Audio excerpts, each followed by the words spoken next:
Hi guys, welcome back to Med by Health Hash. In today's video, we'll be discussing about breast cancer, what are the epidemiological features, clinical features, as well as risk factors, and how do we do the breast examination, and a brief info about the complications and metastasis. So when it comes to breast cancer epidemiology, here you can see that I have mentioned it is the only life-threatening disease when it comes to all breast diseases. And among Sri Lankan women, it's the commonest cancer, as well as it is the most common reason for death in middle-aged women in Western countries. So if you see, when it comes to breast cancer cases, 60% of the cases are symptomatic and 40% of the cases are asymptomatic. So now, when it's asymptomatic, how do we detect that there is a presence of breast cancer?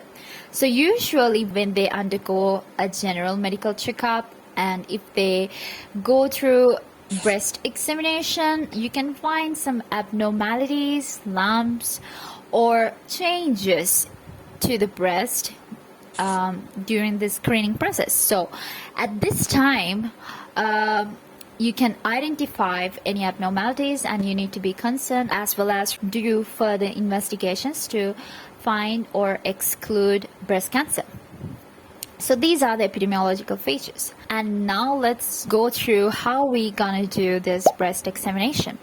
So when it comes to the breast examination, first of all, we have divided the breast to 4 quadrants. So here you can see upper inner quadrant, upper outer quadrant, lower inner, as well as lower outer quadrant.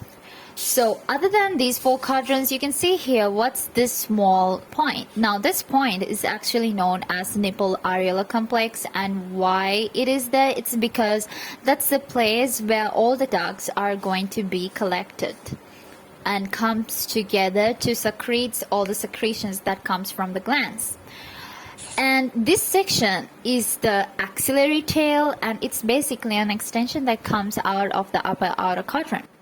What is this 60% label that I have marked? It's actually because most of the cases of breast cancer, you find it in the upper outer quadrant. So with these arrows, you can see that how we are going to do the breast examination. So always remember, you need to start the examination from the upper inner quadrant to upper outer, and then lower outer, and then lower inner. So you're going to palpate in this direction. So you can do this breast examination by yourself as well to identify any deformities.